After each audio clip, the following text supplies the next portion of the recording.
Hey guys, ito yung ating pag-aaralan ngayon. Tuturo ko sa inyo kung paano gumawa ng LAN cable. So may nabibili naman tayong mga ready to make o ready to use na LAN cable sa mga maliliit na store at hindi sa malalaki. Malaking store, medyo mahal. Sa maliliit, mura nga, kaya lang, siyempre hindi ganun tumatagal. Kaya gagawa tayo ng sarili natin. So simple na naman gumawa nito, kung para tayo makatipid din. Bibili lang tayo nitong RJ45 connector. Yan, murang-mura nito. Sa online, makakabili tayo. Yung dalawang kilalang online, makakabili tayo ng mga 4 na piso, 5 piso, 7 piso, 10 piso. So, depende sa brand na bibili natin. So, nasa sa inyo yan kung anong brand ang bibili natin. Kung gusto nyo mura, pwede rin. Okay din naman kahit mura. No? So, bibili tayo ng crimping tool. Yung crimping tool, may nabibili po dito na mura lang din. Meron mga 50 pesos, 100, 200, 300, so depende, no? Depende kung anong brand ang bibili natin. Pero kung nagtitipid po tayo, makakabili tayo ng mga budget price worth mga ano lang, 50, 60. And okay na yan, yun na lang gamit natin at saka isang gunting. Pwede na yan, no? Yan lang ang kailangan natin sa ating paggawa ng LAN cable. Yung tatlong bahagi na yan, o tatlong bagay na yan. RJ45, crimping tool, at saka gunting na lang. Okay? And of course, kailangan natin maganda ng kable. Yan ang po importante. So, ito yung ating kable. Yan, ito yung kable natin. Medyo marami-rami itong kable natin at nabili. Yan, marami tayong gagawing kable. So, nabibili naman to sa mga online din. Pwede tayong order. So, depende din sa quality. So, ito, medyo high quality to. Yan, matigas to. Hindi agad-agad ito napuputol. Okay? So, mura lang din to. May nabibili ito, 20 pesos per meter. Meron din naman 100. So, depende sa brand. Okay, so, umpisa na natin. So, sa start, siyempre, sa umpisa, siyempre, sasukat tayo ng haba natin. Kung gaano kahaba. So, ang aking napili ay sukat tayo ng 3 meters. Okay? 3 meters muna ang ating susukatin. So, ayan guys, nakapagputol na tayo ng 3 meters. So, ito yung gagamitin natin wire. So, dito na tayo magpo-focus dahil ito yung medyo mahirap. Mahirap na madali. Pero pag nasanay tayo, madali na rin. No? Ito yung paglalagay nitong RJ45 dito sa ating kable. Yan.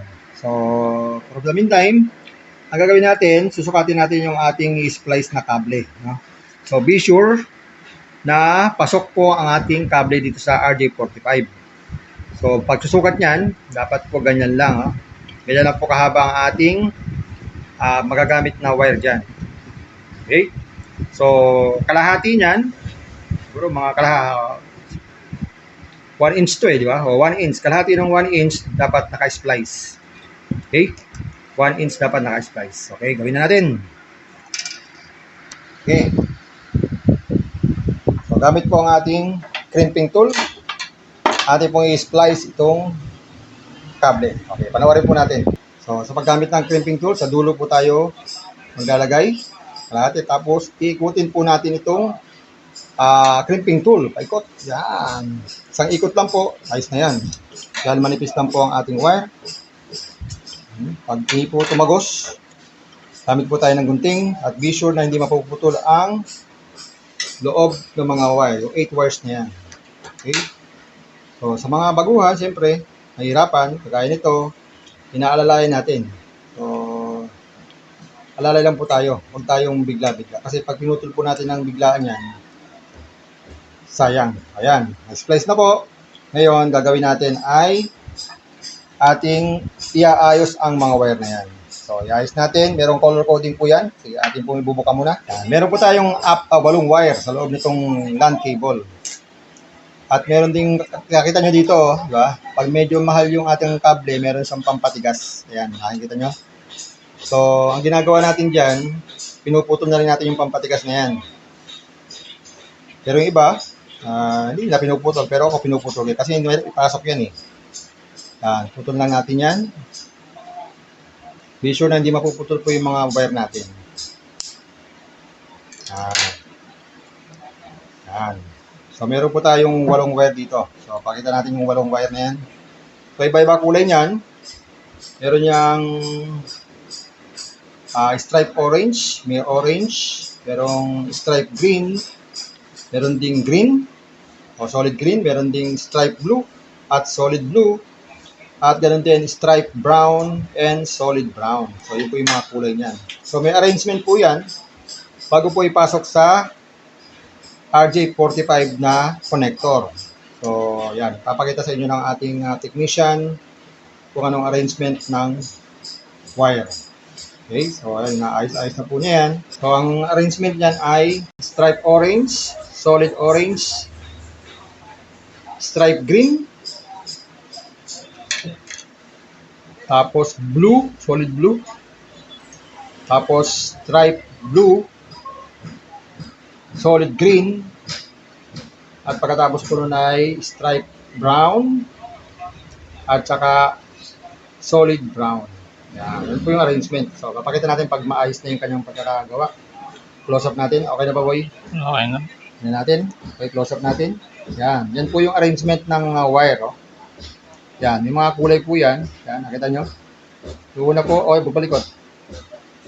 Yung una po ay stripe orange, tapos stripe green, tapos solid blue, stripe blue, tapos green, tapos po stripe brown, and then solid brown. Yan po yung color coding. So, dapat po pantay na pantay po yung dulo.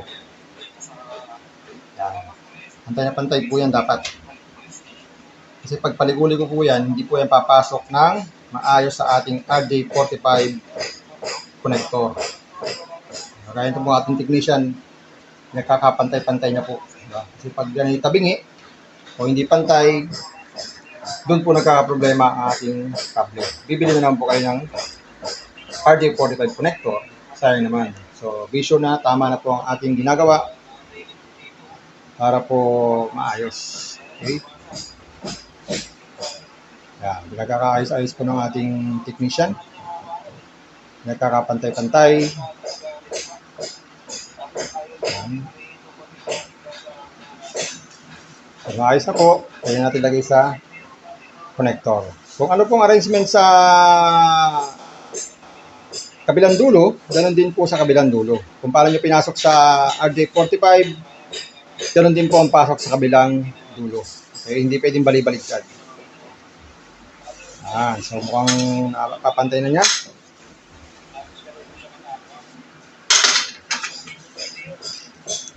Yan, kumuha na po siya ng RJ45.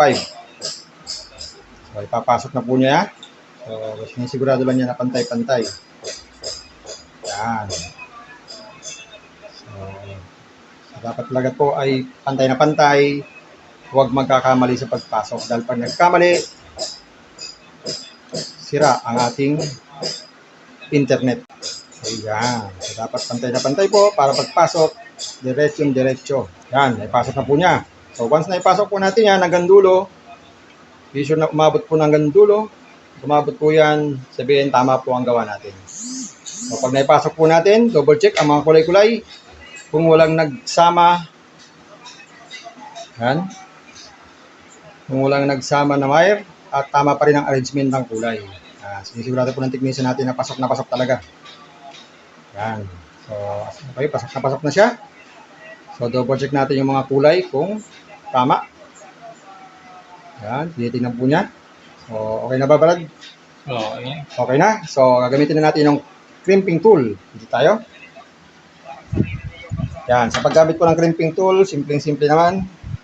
So, ipapasok ko na po ganyan. Tapos, pipisahin po ng malakas na malakas. Yung, pag may tumunog, konting pisa pa, ayos na po yan. Yan. Okay. Papayatan natin yung kable. So, okay na po. So, galaw-galawin natin kung makakalas. Pag hindi po nakalas, isabihin, 100% ayos po yan. So, ayan guys, dalawang dulo na to. So, okay na siya. Parehas ang gawa natin. Yan. Parehas.